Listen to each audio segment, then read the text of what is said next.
So last week we've been talking about this whole idea that we are shaped and we are designed, and I broke the word shaped up. It's an acronym that stands for a couple of things, and we've been following that. And so last week we talked about a few things in terms of that, and we talked about our talents and our giftings in particular. And one of the questions that came to me afterwards was the idea that I'm kind of confusing some people. And not because I'm confusing them, but just simply because people are confused. And the reason why many people are confused is because they're not always very clear on what their purpose in life is. They're not always very clear on what it is that they're supposed to be doing in terms of, their mission and in terms of their purpose. So they might have some idea of their skills, their abilities, the stuff we talked about, but they're not always very clear of what it is that they need to be doing. Or sometimes people are just in a season of life where they can't spend the time doing the things that they feel they need to be doing, or they're in a job or something where they don't have that extra time to do what they feel they need to be doing. And so and even though I said that purpose ultimately is an important thing for us, because when we have purpose we've got certainty, and when we have certainty grounds us and it gives us a foundation. And as a believer, when you have certainty and you're very clear about what it is that you need to be doing and how your purpose comes into play in terms of your business, your career, being retired or being grandmother or a dad, or it doesn't really matter what we're talking about. Purpose gives us that certainty. But when we're confused, or when we're not very sure about what's going on, or we're in a season of life, or maybe in a role where we don't have all the time, where we're not that clear about how we can express those certain things that we believe we have, it doesn't create certainty, but it creates confusion. And what I said is, to this particular person, is that confusion is a good thing. Whenever you experience confusion, whenever you listen to me and you experience confusion, that's a good thing. Because confusion is simply the brain telling you that this is something strange. Because sometimes we're so used to hearing the same things, and we've got all patterns of thinking and patterns of doing, that sometimes those things get interrupted by an idea or an experience or an event, and we experience confusion. And when we have confusion, that's a window for growth. And so what I said was that, I believe that many times people get confused, and I know I've been confused for a long time in my life, where I was so focused on getting my purpose. What's my purpose? Please, purpose, come and knock on my door. Please come and fall into my lap. And I think a lot of people have that idea. And if that's been the thing that you've gotten out of what I've been saying so far, that's not what I've been saying. It's not a matter of you and I being able to do one thing. It's not like you can do just one thing, and if you've missed the bus on that one thing, you've missed the bus. That's not how it works. I want to get you away from confusion and make you realize that, as you'll see later on today, we have an abundance of gifts and abilities and experiences and stories and lessons and wisdom in our lives, and it's just a matter of pulling on those things and putting them out there and seeing what happens as a result. But people get confused, or people say they get confused, but it's not so much a matter of confusion. I think it's often a matter of fear. People are scared to actually just follow their heart. People are scared to just step out in faith and do something and see what happens. Because what if it doesn't work out? Or what if I get ridiculed? Or what if it doesn't work? Or what if people don't take me seriously? Or whatever the things might be in our minds. And so we get confused and we keep on looking for other things and other things. And we end up what I call in this process of analysis paralysis, where we analyze over and over and over again. We keep searching the scriptures and we keep praying, but ultimately we're just paralyzed. We don't do anything. Whereas Scripture always just tells us, step out in faith, just do it, see what happens. And I'll share with you a couple of stories later on that illustrates this beautifully in today's life, but also in Scripture. And hopefully you can take something from that. So I want to give you a couple of questions at least, and I've mentioned these questions on that last clip that I did on our website.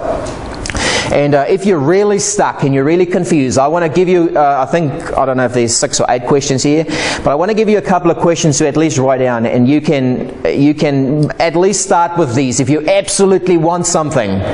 for me to help you this morning. Let's start with these 6. I'm not going to talk about them because that's not what I want to focus on, but I at least want to give you these things to help you think through your process, help you think through your stage of life. And like I said, we're all in different seasons of life. You're not in the same season as me. You're not in the same role as me. You're in a completely different season of life, a completely different role, completely different gender, completely different cultural group, completely different language, all these things. We're different. All of us are different. But I think we all can ask these questions and at least come up with some idea that'll help us move the needle a little bit closer to that idea of what is my mission, what is my purpose. So what do I value?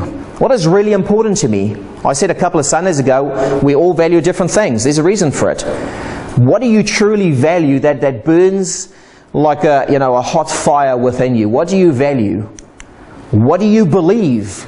Now, I'm not talking about your religious beliefs necessarily, but I talk about what do you believe, and often your beliefs and your values go together. An example I use is, say for example, that you're somebody that absolutely values the importance of the family structure. That's something that is so important. You believe that is, you value it because that is where good things happen.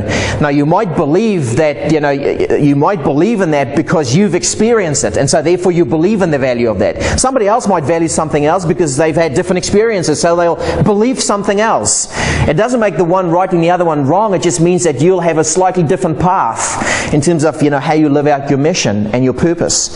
So what do you value and what do you believe? Why do you believe that? Why do you believe it? A big question. Some people just believe you've got to cut the roast in half. Those of you who've been here last week, because great-grandmother did it, because her casserole wasn't big enough. But we just perpetuate it. We never ask, why do I believe what I believe? So that's a big question. Why do I believe that second thing? Whom do I deeply care about serving? See, some of you will deeply care about serving certain people, and others of us will deeply care about serving other people. Some of us are, we're just really passionate about young people. Some others are not passionate about young people at all. Just keep me away from them, or keep them away from me. We're passionate about older people. We're passionate about single people. We're passionate about single mums. We're passionate about women that's been abused. Whatever it might be, whom do you deeply care about serving? It will be different from your husband or from your wife or from, perhaps your children or something, but who do you care about? Why do you care deeply about serving them? Often it's because you've been through a similar thing. But why do you care about serving them? Maybe it's a lesson you've learned, something to think about. What drives me to act? Another important question. What drives me to act? What compels you to act? I know many people are compelled to act when they see injustice in society, injustice to children, and so that compels them to act. Until they see that, nothing really moves them, but that's one thing that compels them, something that drives them to act. What drives you to act? If you want to tap into that. 7th question is, what is the cost if I do not act? Many people sit on these first 6 questions for a long time, sometimes all of their life. But they never ask this important question: what is the cost if I actually do not express this thing that's been planted within me, this thing that's been growing within me? What is the cost of that to me personally? What's the cost of that in terms of my mission? What's the cost of that in terms of the people around me that are missing out if I do not express whatever's been planted in my heart? What is the cost of that? Not someday, right now. And the last question is, what is something I can do today? Again, many people believe that, unless they're in a certain season, or unless they're ready, or when that thing happens, or if that thing happens, then I'll be ready. No. Something will always come up. If it's not children today, it'll be grandchildren tomorrow. If it's not being laid off at work today, it'll be a new business venture tomorrow. There'll always be something. There'll always be something that will come up. But you and I need to ask this question. If we answer those first 7 questions, is what is something I can do today? Yeah, maybe I'm stuck at home, but if I've got access to internet, I've got access to many, many people, and I can share my message, I can share my gift. Yeah, maybe I'm stuck at work most of the time, so I can't pour myself into, let's say, Sunday school or into, young people at church or whatever, but maybe your work is the place where you need to be the light. What can you do? What can you do with your situation and the stage you're in? 8 powerful questions. I want to talk about them too long, but I can give them to later on. Here's an example of a guy in the scriptures that, went through something like this. Nehemiah. Nehemiah was part of the Israelites when they were in exile in Babylon, and he was a wine taster for the king. And there were about 2 groups prior to him that went back to Jerusalem to restore the place, restore the temple and sort of start rebuilding the place. And Nehemiah was serving the king. He was a very smart guy, very good, very good communicator, but he was serving the king as a wine taster. And so a very trusted position in terms of being the king's wine taster. But something that started growing in Nehemiah's heart was the wall of Jerusalem. Something just started growing in him that he needed to go and rebuild the wall. It was an important thing. Nobody told him. He didn't have a vision or anything. But this thing just started growing within him. And so he obviously went to the Lord with it. He started praying about it and so on. But eventually he needed to go to the king and say, "Can you release me? I need to go build this wall." He was quite scared to go to the king, as the story goes. But eventually he went and he asked the king, and the king said, "Yeah, all good, you can go." And so he went. So a wine taster who became a builder. This guy, he wasn't a tradesman, he was a wine taster. But he became a builder, and the story goes that the Lord empowered him to rebuild the wall in 55 days or something, I think is what the story goes. And so it became one of the greatest feat of building or construction in the history of man. And so God empowered him to do something that was quite frankly impossible in a record-breaking time, but he didn't have the skills to start with in terms of his mind anyway. It started with a dream. It started with a seed that was planted in his heart. All Nehemiah had to do was what? Show up. That's all he needed to do. He didn't worry about how, I don't know how to lay bricks in these. He didn't worry about that. He worried about the king, but God said, "Don't worry about it. I'll sort that part." And when he started building, God sorted that part. Now, I'm not saying that's how it works for all of us, but what I'm saying is that often you and me get caught in this analysis paralysis thing, and we never step out in faith. We have all these reasons, all these excuses, all these stories we tell ourselves.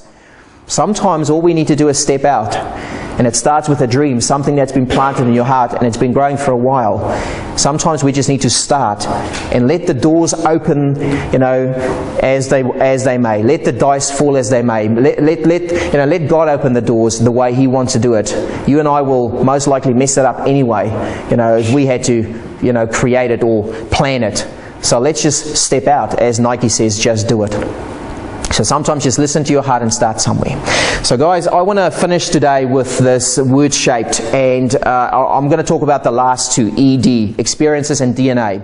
So we've been talking about spiritual gifts, we've been talking about your heart, we've been talking about abilities, your personality, we've been talking about all these things, and when you put it all together, if you've been keeping notes, like good students, and you've been following these things, and you've been thinking about it, when you start reflecting and do a lot of introspection and a lot of self-reflection, you'll start seeing a picture of in terms of where you're at right now. Now, where you're at right now will be different from where you were 30 years ago, or 20 years ago, or 10 years ago, perhaps even 5 years ago. I know I've changed so much in the last 7 years since I've come to New Zealand, so we all change. We all change. Not always for the better, but we all change. And so when you look at those couple of things we've talked about so far in terms of your spirit, and we'll talk about spiritual gifts in the future, of course, but you look at your heart, what you're passionate about, your abilities, personality, it will start giving you an idea and a picture of perhaps in which direction you at least can, need to start stepping out into. It won't give you a complete picture. Nehemiah didn't know what the wall would look like and how it's going to be finished. He just stepped out. Sometimes that's all we need to do. That's all we need to do. So we're going to talk about experiences today. Experiences can also be your story. This is perhaps one of the more powerful ones that I want you to reflect on, for yourself and for your journey. We've all had experiences, and we all have a story. And the question isn't whether we have, or the issue isn't whether we have a story or not. The issue is, what do we do with our story? Because many people are sitting on a wealth of gold in terms of wisdom and experiences and events in their lives, but they never use it to serve the Lord and serve people and build His kingdom in this world. They go to the grave with so much to give, young and old. There are, in my mind, 3 typical type of stories or experiences that we've all had. Doesn't matter who we are. Doesn't matter where you come from. We've all had these. And we can use all of these. The first one is highs. We've all had highs in our lives, haven't we? Anyone here who hasn't had a high in his or her life? Nobody, but you'd be lying. And the fact that you're born, that was a high, okay? So we've all had highs in our lives. The question is, what do we do with those highs? Because highs can inspire people. When we share our joys with people, when we share our successes with people, that can propel someone else. It can compel someone else to, just get their act together and start doing and start believing that it's also possible for them. By sharing the story with people, our highs with people. Now, how we do it, look, there are a million different ways of how we can do it. By simply telling people, by writing about it, by singing about it, there are 1,000 million ways of how we can do this. But the question is whether we actually have taken those highs and we've turned them into lessons that can serve people. Often we just discount what we know. We just discount those things. But I want to tell you this morning that those experiences, those parts of your story can serve hundreds of other people, if not thousands, if you believe in the value of that.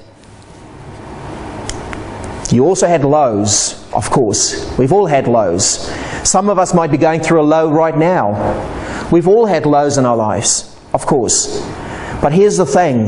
It's often in our lows and through our lows that we learn some of the more powerful lessons that will really serve people. If we are willing to share those lows with people, not remain in the lows, but come out from them and learn from them and share that with people. And the third type of experience that we've all experienced is the painful ones, the ones that are even worse than the low ones, the ones that really hit hard. But there's an interesting thing, and that is that it's often that these events that God uses the most powerful and the most frequently in our lives to serve other people and serve in His kingdom. It's not so much the highs, it's not always the lows, but it's often the painful ones that becomes the most powerful lessons. And if we are willing to open ourselves to learn those lessons and to move through the pain and eventually come out the other side, we can start blessing people with that. And the moment we start doing that, something strange happens. Our pain starts to subside also, and it's almost like our pain gets meaning. It becomes a meaningful thing. It's still not a great thing that happened, but it becomes something that serves people and builds His kingdom in this world. A powerful thing. I want to give you a couple of examples of that. Let's start with Scripture. In Scripture, the Apostle Paul, let's look at him. He had many bad, painful experiences. One of the most painful ones that you read when you read the New Testament, he always refers back to this, is what he did before he became Paul. See, he was a very religious guy he was a guy that had other Christians killed, executed for their faith. And so this sort of became something that he talked about quite a bit. It was a painful experience. It was a painful part and chapter of his life. But he didn't avoid it. He didn't try to hide it. He didn't try to ignore it. He didn't try to downplay it. He used it to inspire and tell other people just how big the grace of God really is. He turned the most painful experience and journey and chapter in his life into something that started serving other people on massive high and on really, really high levels. And he became, he wrote 3/4 of the New Testament. He inspired people from prison, painful experiences.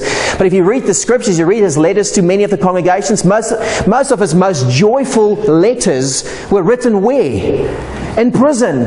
Most of his most powerful and compelling and inspirational letters to other people outside of prison, was written inside of prison. Painful experience, but he turned it around. And he looked through it, looked at it through different eyes. And he started using that to serve people. There's this cool passage in 2 Corinthians. I'm quoting Paul quite a bit today. And in 2 Corinthians, he writes this to the Corinthians, and he says, he had to write to them a second time. His first letter didn't seem to do the trick, it seems, but he wrote to them again. And he said, because they had a lot of issues in that congregation apparently. And he says, He comforts us all in our troubles, in our painful experiences, so that we can comfort others. That's a powerful statement. Many of us just stay in our pain. But God, He says, comforts us in our troubles so that we can go and comfort others. And when they are troubled, we will be able to give them the same comfort that God has given us. Have you ever looked at your story in this way? But I've been in counseling for a while, and I know many people are so well versed in their story. And they tell their story to so many people, but it's often a disempowering story. It's a story that keeps their lives stuck for 20, 30, 40 years. I mean, I've spent time with people that's been angry for 20 years. That's their story. They're so well versed in it. And here's the thing, they share it with everyone. And they just get better at telling that same story. But never does it occur to them that that story can become a powerful lesson that can serve someone else and help someone else, save someone else 20 years of grief and heartache if they were willing to look at their story of sadness in a different way, story of anger in a different way, and allow God to transform that into something new. It doesn't justify the past. Don't hear me say that. It doesn't justify the past. It doesn't change the past.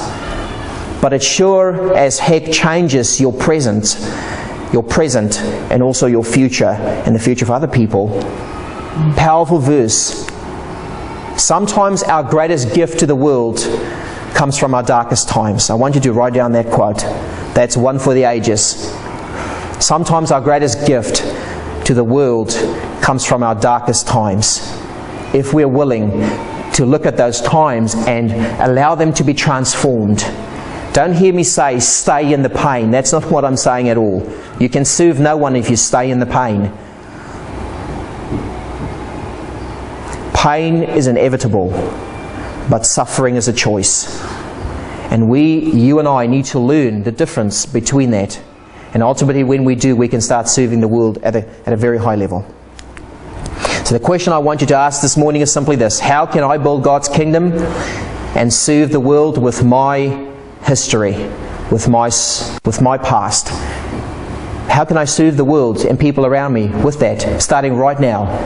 And guys, if I had time and we had to go through all of you and we started listening to your stories, I promise you, you'd be blown away by the wisdom and the knowledge that would come out of this room today. You and I need to value the path we've been on so we can serve some people who will still cross our path in the future, I believe. Let's talk about your DNA. What I mean by DNA is not just your physical DNA, but your makeup, your physical body. And this morning we sang about, and we read about God, the creation speaks of His honor and sings of His praises. And I believe that our bodies do that too. Who we are as people, just if you've ever doubted your value, just looking in the mirror needs to correct that and rectify that for you. And I'm going to show you why. I'm going to give you a couple of examples. One of my most favorite passages in the Bible is from Psalm 139. We all know this very, very well. And in this psalm, David writes, he says that you made all the delicate inner parts of my body and knit me together in my mother's womb. Thank you for making me so wonderfully complex.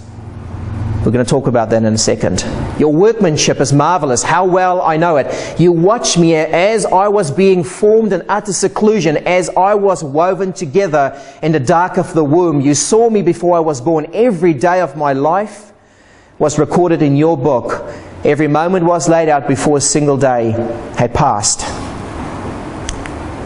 So let's talk about your DNA. I'm going to give you a couple of things. Hopefully these will blow your mind. But if you walked in with a low self-esteem this morning and think, I've got no purpose, I've got no mission, and my personality suck, and all these things, I want you to walk out and I want you to go celebrate who you've been made to be.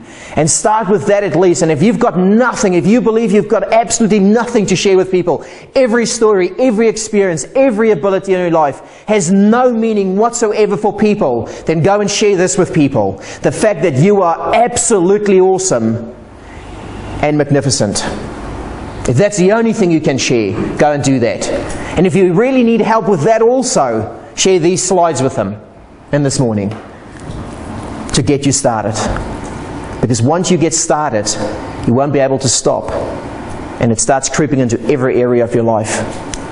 Did you know that the chance of you being replicated, meaning another one of you, meaning DNA molecules coming together in exactly the same way as yours did, scientists have proven that is the chance of that happening. The number 10 to 2,400,000,000 or whatever nth power. What that really is the number 1 with so many zeros behind it. If I took the planet Earth and I made a zero that's about 2.5 centimeters in width, and I all started writing them down next to each other on a piece of paper, I would need a piece of paper as long as 1.5 times the earth for you to be replicated. That is the chance, the likelihood of you being replicated exactly the way that you've been made. Exactly the way. So if I started writing those zeros down, 2.5 centimeter, 2, right next to each other, 1.5 times around planet Earth, then there is a chance for the next person to look and be exactly like you. This is just your DNA. I'm not talking about your personality. I'm not talking about how you grew up. I'm not talking about your culture, your language. I'm not talking about any of those things at all. This is just your makeup, your cement on the inside. That is the likelihood of someone else being like you. When I say you're unique, honestly, I'm not just filling in blank or a quiet space. I mean it. You are unique, and I'm unique. It's a powerful idea. Did you know that your stomach can dissolve a razor blade? Did you know that? But here's the reason why your stomach acids do not dissolve your stomach, because the cells in your stomach regenerate themselves so fast and so quickly that you have a new stomach lining every 3 to 4 days. You have a new stomach every 3 to 4 days. If that's not a reason to get on a diet, a new diet program, I don't know what is. Because you can start afresh every 3 to 4 days. That's how magnificent just your stomach is. How magnificent it is. You can put stuff in there that you can't even imagine, but your body knows how to sort it out. It takes care of you. Let's look at the lungs. Did you know that your left lung is slightly smaller than your right lung because it's going to make space for the heart? But here's a very interesting thing. Did you know that there's about 2,400 kilometers of airways in your 2 lungs? To put this into perspective, if I started driving from Whangarei to Invercargill, then turned around and drove back to Christchurch, that's slightly less than 2.5 thousand kilometers. Slightly less. That's how many airways are within your chest. Some of you go, where does it all fit in? But it's in there. You are beyond awesome. You know, when you take care of these lungs and stuff, you are taking care of a magnificent piece of creation, engineering. Sneezing, I'm not talking about colds. Next time you sneeze, stay away from someone. Do you know why? Because sneezes can go up to 160 k's per hour. You can kill someone with that thing. So you've got to stay away from people. That is, I think it's funny, but it's absolutely magnificent if you think about it. I guess with 2.4 thousand kilometers of airways, you can generate that amount of pressure and power. I guess you can. But 160 k's an hour, a cough can go up to about 60 miles an hour, which is about 96 kilometers an hour. Powerful thing. Stay away from people with your coughs and your sneezes. You know, that's why we get sick when you share it with people. Did you know you've got enough iron in your body to make an iron nail that's about 7.5 centimeters long? You've got that amount of iron in your body. Beautiful nose, beautiful lips. Did you know that we all have a unique smell? Nobody smells the same. No, I'm not talking about your scent. I'm talking about how you smell things. We all smell in different. So if I gave you a rose, you will smell something different from me. Did you know that? Here's something else about your nose. It can hold about 50,000 different scents. Just your nose. 50,000 different scents.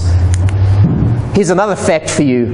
A couple of weeks ago I said that everyone's got unique fingerprints. This has been proven. You also have a unique tongue print.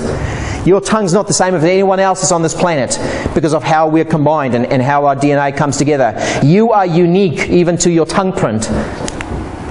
Did you know you can't tickle yourself? You can't. Go and try it. It's very hard. If you can, you're extra unique. Last one, the brain. Did you know that one brain cell can hold about 5 times the volume of one encyclopedia? You have about 100 billion cells in your brain. You are absolutely beyond awesome and unique and special. If you want to go and share anything with someone today, go and share this with someone. Go and walk in the joy of this, that you are a walking miracle. And you have to share that with people.